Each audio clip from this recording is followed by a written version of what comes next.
Alam niyo po, ang ating ilong ay sobrang sensitive. Konting alikabok, pabango o biglang lamig, ramdam po agad. At dahil sa sobrang pagiging reactive ng ilong, marami po sa atin ang madaling tamaan ng mga allergic condition. Totoo yan, Dayan. At isa nga sa mga kondisyon na ito ang tinatawag na allergic rhinitis. Ito yung biglang sipon, bahing ng bahing, at pagkakaroon ng baradong ilong. Kaya today, pag-uusapan po natin yan, bakit kaya kasensitibo o ganito kasensitibo ang ilong natin at paano natin maiiwasan ang pagkakaroon ng allergic rhinitis. Makakasama natin ang General Physician na si Dr. Via Galban. Good morning, Doc. Welcome back to Rise and Shine Pilipinas, Doc. Good morning, Prof. Fifi, Miss Diane, at sa lahat po nating manonood, Rise and Shine po. Thank you for joining us again, Doc. Doc, ano po ba ang meron sa ilong natin at gaano po ba ito kasensitive talaga? Okay. Maganda yung pag-uusapan natin ngayon, no? Kasi mas marami sa atin baka nakakaranas na ng allergic Hindi rhinitis. natin alam ganun na. Allergic Pa-check up tayo kay Doc. Akala natin lamig lang ng panahon. No? But allergic rhinitis is actually an inflammation ng airways natin, especially doon sa nose. No? Kapag nakaka-inhale, and especially kapag pumapasok yung mga tiny particles, maliliit na mga particles sa hangin na tinatawag natin na allergen. No? So, ang nangyayari, yung airways natin, no, or yung daanan ng hangin doon sa ilong natin, nagkakaroon ng inflammation, nagiging parang na-allergy tayo doon sa tiny particles na yun. No? Ang tawag doon minsan, no, ay seasonal allergies, no, or hay fever. No? Although hindi natin ini-expect na lalagnatin ka, no, kapag may allergic rhinitis ka, usually yan yung tawag doon. No? Seasonal siya dahil minsan, no, hindi lamang sa panahon ng Disyembre siya nararamdaman. No? Minsan, kapag may mga pollens, no, na nare-release, no, doon sa environment, no, pwede tayong maging allergic doon kasi tiny particles in yung pollen. Iba air pollution. Okay, Doc, you mentioned allergens, Pollens. Pollens, so, yes. mga pollens luna, O yung mga alikabok, mga no? ganon. Especially kapag nagko-commute tayo ngayon, no? Yes. Akala ko may parang may parang filter, kaya minsan, pasintabi sa mga nag-breakfast, nag-julango tayo minsan. Hindi ba yun na-filter yung mga ganong allergens and pollens? Or talaga minsan, it might come in sa ating body or sa ating nostrils, or how do you call that? Yes, no? Even if we have filters, may mga filters tayo from the nose, no? Yung buhok sa nose natin, kaya nandyan Okay. siya, no? Because it filters. Tidan niyo, importante pala yung buhok siya, pinapagupit.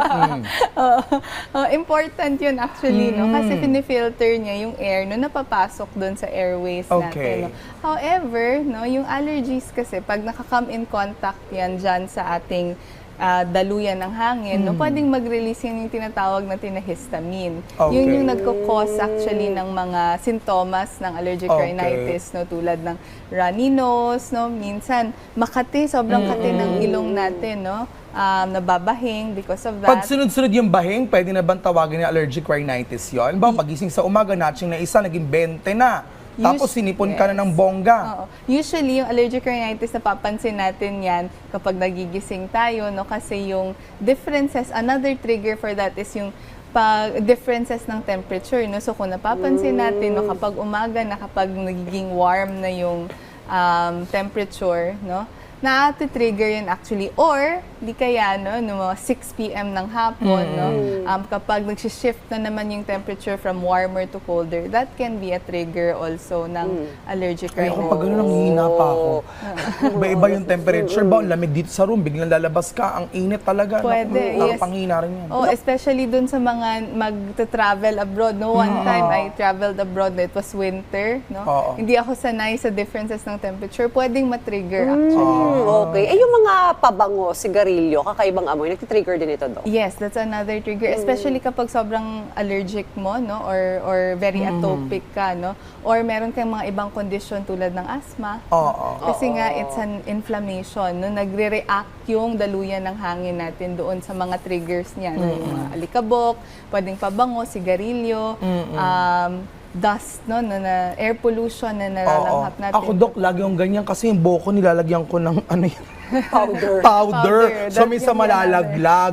Kaya siguro nagka-allergic rhinitis na ako. Mababahin ka na. Nababahin na ako sa'yo. Pero paano ko malalaman kung sipon ba yan? Oo, Simpleng sipon? allergic rhinitis Okay, no?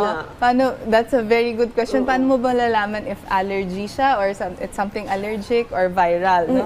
Pag viral infection, no, usually may mga ano yan, systemic or constitutional symptoms no, tulad ng fever. Ayun. No?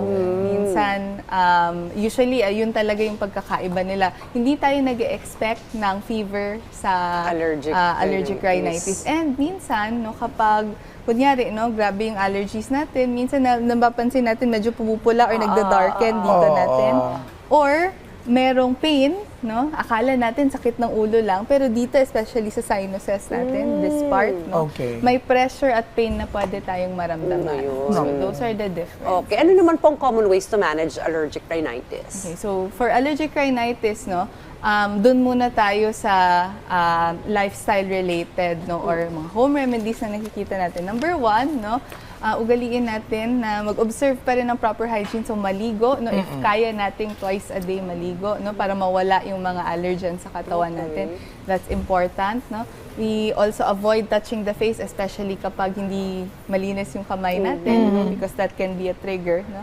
If hindi makontrol yung mga sintomas, may mga gamot tayo, no? Kasi nagre-release tayo ng histamine kapag we have allergic rhinitis. Kaya tayo may gamot na antihistamine. Oh, Yes. okay. Kaya yun yung tawag dun sa mga cetirizine, and sa mga loratadine. Okay. Kasi those are antihistamine. Nilalabanan niya yung histamine that causes yung sintomas ng allergic Oh, rhinitis. Ayun. may pahabol akong tanong kasi dati hindi naman ako masyado na-allergy tuwing Oo, umaga. ngayon meron na. Pero ngayon parang lately, ba't ganun? Pwede ma-develop talaga yun? Pwedeng ma-develop yun. May mga allergic na mga sintomas, no, even asthma nga na-develop later in life, no. Actually, for my case, I had childhood asthma na nawala, tapos bumabalik. Okay. Pwedeng ganun. No? Ano kasi yun, it's a process sa immune system natin. Ako, Dok, mula na nag-powder na ako, nagkaroon na rin yata ako, ang bilis ko ma-hatching. Kasi minsan kapag sa gabi, inaalagaan ko yan dahil ang hirap kapag kinabukasan, babasahin ko kagad, malilate ako lalo sa show, lagi ako nag-late. So malalaglag yung ano ko, yung dust. Minsan, Dok, kapag pasintabilid sa mga nag-breakfast, pag magsinga ako, may sumasama mga black spots. Sabi ko, wow, nakikisama to. So sabi ko, it's a family. So, pamilya ko talaga to. Pero next year, abangan. Kasi baka Ayan na. mag-makeover na tayo. Nakakahiya naman. Well, Doc Pia, thank you again Thank you for very joining much. us at sa libreng talamat ngayong umaga dito sa Cine Doc. Maraming salamat, Dr. Via Galvan. Thank you Thank so much, you. Doc. So pretty.